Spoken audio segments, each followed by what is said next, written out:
Hello aspirants, मैं हूं Pradyumn Sharma, GATE electrical engineering 2023 all India rank 11।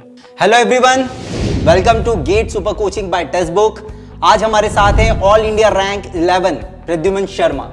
तो प्रद्युम्न शर्मा, कैसा आपको लग रहा है ये अचीव करके? बहुत अच्छा लग रहा है सर। और जब से कॉलेज में आया हूं, एक सपना था कि कॉलेज से जब जाऊं तो एक अच्छी रैंक लेकर जाऊं गेट में, और आज वो जब पूरा हो गया तो काफ़ी अच्छा लग रहा है। और सर मैं काफ़ी ज़्यादा एक्साइटेड हूँ आगे की जर्नी के लिए।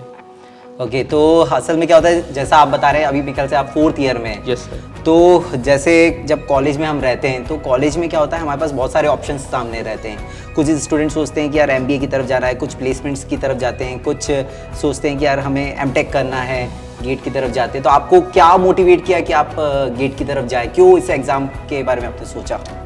सर पहली बात तो हायर एजुकेशन मुझे परस्यू करनी ही थी शुरू से, और गेट एक ऐसा एग्ज़ाम है जो आपको मल्टीपल ऑप्शंस देता है। अगर आप MBA और कैट के थ्रू जाते हो तो कैट के थ्रू आप सिर्फ MBA कर पाते हो, पर गेट के थ्रू आपके पास PSU का ऑप्शन रहता है, MTech का ऑप्शन रहता है, MBA का ऑप्शन रहता है। तो ये काफ़ी ज़्यादा ऑप्शंस खुलते हैं, इसीलिए मैंने MTech और गेट को चुना। ओके, तो दैट मीन्स आपका थोड़ा सा इंटरेस्ट टेक्निकल की तरफ भी रहा होगा कि भाई कोर को हमें थोड़ा एक्सेल करना है इसकी तरफ। तो ये जर्नी मतलब कब स्टार्ट हुई? मतलब 2nd ईयर, 3rd ईयर या 4th ईयर पे कब स्टार्ट हुई है? बेसिकली गेट का पढ़ने का जो जर्नी है वो मेरी स्टार्ट हुई 2nd ईयर में। 2nd ईयर में 3rd सेम से सब्जेक्ट्स आना शुरू हो जाते हैं जो गेट में आते हैं, तो वो सब्जेक्ट्स को मैंने तभी से थोड़ा थोड़ा पढ़ना स्टार्ट कर दिया था। उसके बाद मैंने 3rd सेम में एक ऑफलाइन सेंटर ज्वाइन किया था, वहाँ पे मैंने 1 साल प्रिपेयर किया, और उसके बाद मैं 3rd ईयर में गेट में अपीयर हुआ था 2022 में। 3rd ईयर में जब मैं अपीयर हुआ तो उस टाइम मेरी तैयारी उतनी पुख्ता नहीं थी, और जो सिलेबस था वो भी पूरा तरीके से मैं कवर नहीं कर पाया था उस टाइम पे, और रिवीजन वगैरह तो फिर जब सिलेबस ही नहीं हुआ तो रिवीजन वगैरह मैं कर ही नहीं पाया था। इसलिए उस साल मेरी रैंक इतनी अच्छी नहीं रही थी। उस साल मेरी रैंक करीब 3800 थी।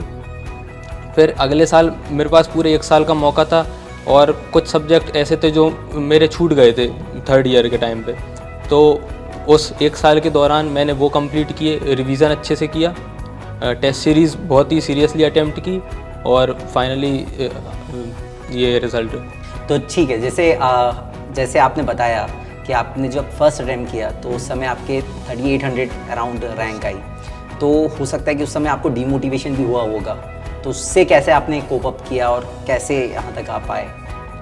एक्चुअली सर 3rd ईयर के टाइम पे मुझे पता था कि मैं इतना ज़्यादा एफ़र्ट नहीं कर पाया हूँ, और उस एफ़र्ट में भी जब मेरा 510 स्कोर आया था उस साल, तो मैंने यही सोचा कि अगर मैं इतने कम एफ़र्ट में इतना स्कोर ला सकता हूँ तो अभी मेरे पास पूरा 1 साल है, और 1 साल में फिर मैं इस स्कोर को कितने आगे तक ले जा सकता हूँ, वही मेरे लिए मोटिवेशन था। हाँ, इससे क्या है, स्टूडेंट्स को सीखना चाहिए कि जो इस बार भी गेट 2023 में सक्सेसफुल नहीं हो पाए होंगे, रैंक अच्छी नहीं आई होगी, हो सकता है कई बहुत मेहनत करी होगी और शायद क्वालिफाई भी नहीं कर पाए होंगे, तो उनके लिए मोटिवेशन है कि आप 3800 से जब 11 तक आ सकते हो तो वो भी बहुत अच्छी रैंक तक आ सकते हैं अगर वो कंसिस्टेंट रहें, मेहनत करते रहें। इसमें आपका जो जर्नी रही है, इसमें ऑनलाइन का क्या रोल रहा है, ऑनलाइन एजुकेशन का क्या रोल रहा है?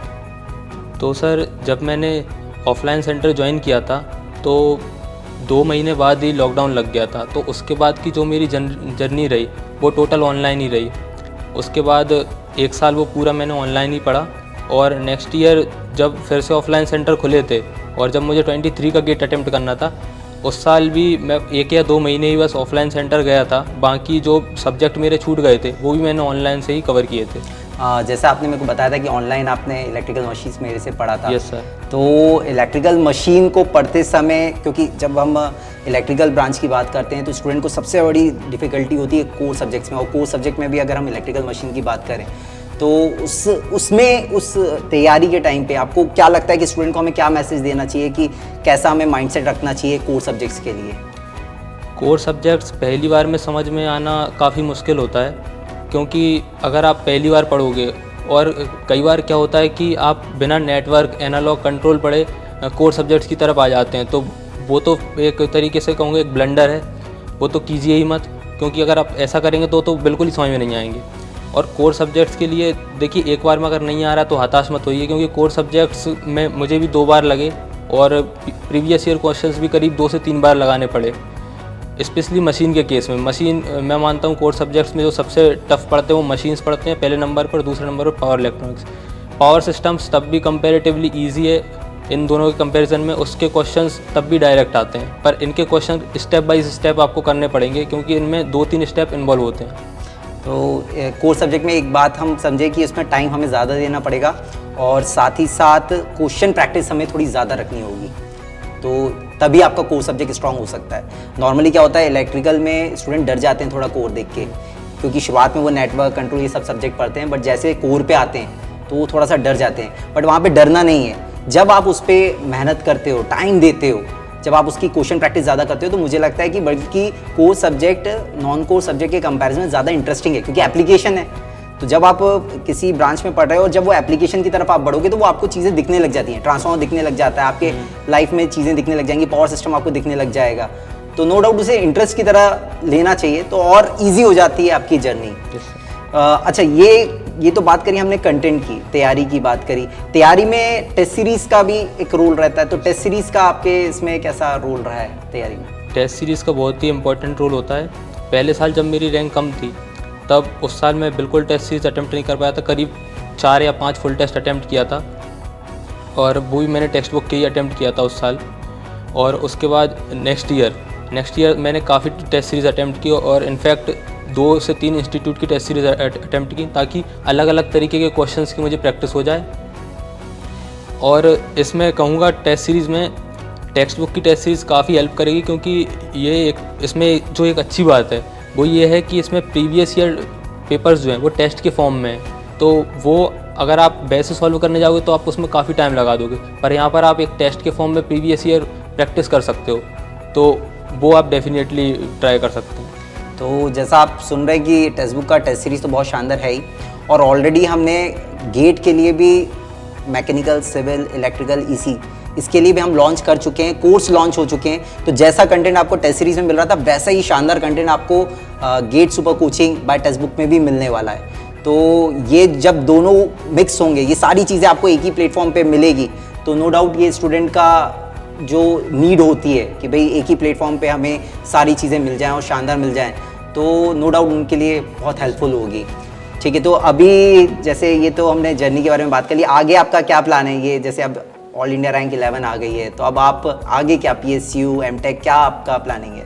सर एक्चुअली शुरू से ही मेरा जो रुझान है वो MTech की तरफ ही ज़्यादा था। मुझे जो मैं लाइफ देखता हूँ IITs में, IISc में, तो वो मुझे काफ़ी इंस्पायर करती है।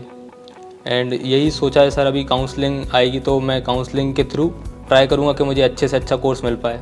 मतलब आप आगे भी पढ़ने के लिए बारे में ही सोच रहे हैं। Yes. ये भी एक लर्निंग है। होता क्या है कि कई स्टूडेंट्स आते हैं तैयारी करने के लिए और सबसे पहले वो यही सोचते हैं कि यार मेरे को गेट की तैयारी इसलिए करनी है क्योंकि मुझे जॉब चाहिए।